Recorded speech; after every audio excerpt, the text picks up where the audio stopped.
ang on-the-spot na tugon at aksyon sa inyong mga sumbong at hinaing. #palatawag. Ayan, sa mga nakaantabay nating live viewers ngayon, handa na po ba kayo? Handa na! Enoch! Hindi na po natin patatagalin pa upang kayo po ay direktang makausap at agad nating maasistihan ang inyong problemang legal.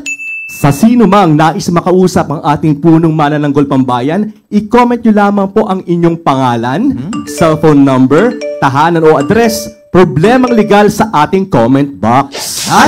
#palatawag na! Ayan, Henry, punta na tayo kay Jasper Tan Piedad. Yan po kay Jasper Tan Piedad. Isa po siyang former OFW from Jeddah, Kingdom of Saudi Arabia. Pero nasa 13 Martires, Cavite with the last 4 digit of phone number 7060.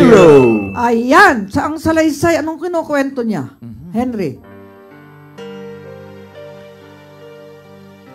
Hello po, Chief. Ako po ay dating auto electrician sa Jeddah na pinauwi ng employer ko po. Matapos ko pong magtanong kung bakit hindi po masusunod ang nakasaad sa kontrata kaugnay po sa aking sahod. Bale, August 26, 2023, nang makarating po ako sa Jeddah.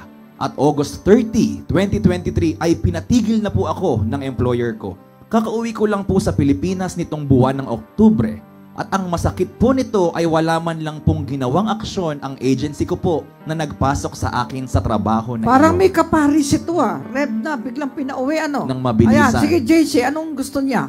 Nais ko po sanang mapanagot sila.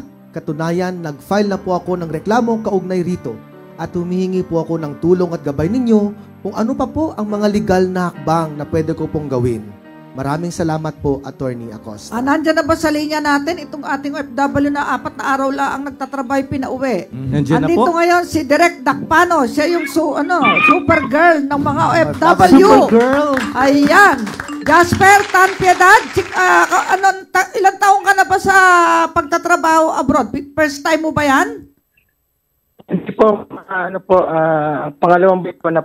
Ay, nung una, naging matagumpay ka nung una. Natapos mo kontrata mo. Wala. Ha?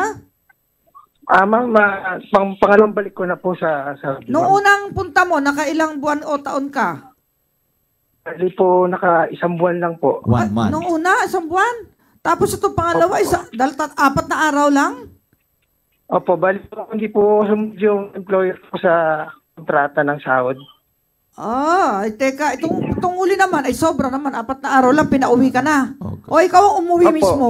Ikaw ba mismo Hindi po, umuwi? siya po nagpa-uwi sa akin. Siya po nagpa-uwi sa akin, ma'am. Yung Arabiano, doon, sa abroad. Opo. Baka naman hindi Opo, ka nagtatrabaho na maayos.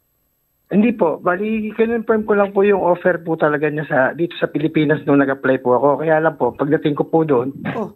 hindi raw po niya bibigay yung ganong sahod na 4,000 isa. Eh, Tapos sa kontrata po, hindi rin siya sumunod.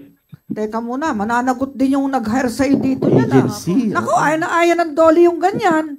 Sasabihin, ganito Yun nga po. kita, pagpunta, tapos pagdating doon, iba Iba. pala ang usapan. Oo. Nako, Opo. nandito ngayon, marami ng ganyang problema na hawakan si Director Dakpano, Yes. kaya siya ang abogado mo na ibibigay ko sa'yo. Okay, kausapin mo nga, Direk. Salamat po. Sir, Yes, ma'am. in-endorse ka kasi taga 13 Martires ka. Sinabi ko na Apo. ho doon sa district head natin sa 13 Martires na kukontakin ka po niya. And since meron Apo. ka na pong final na kaso na nakita ko parang pending siya sa Calamba, magkakaroon po Apo. ng coordination ang PAO 13 Martires at PAO Calamba City District Office para humatulungan ka Apo. po nila sa problema mo. Ano po? So anytime Salamat po. tatawag sa iyo si Attorney Corameng kasi naibigay ko na yung number mo sa kanya kanina. Tatawagan ka niya po after nating mag-usap dito para ma-confirm Apo, mo ma'am. po kung anong araw ka pupunta sa kanya po. Ayan, okay. O sige ha, Salamat antay mo po. yung tawag ha.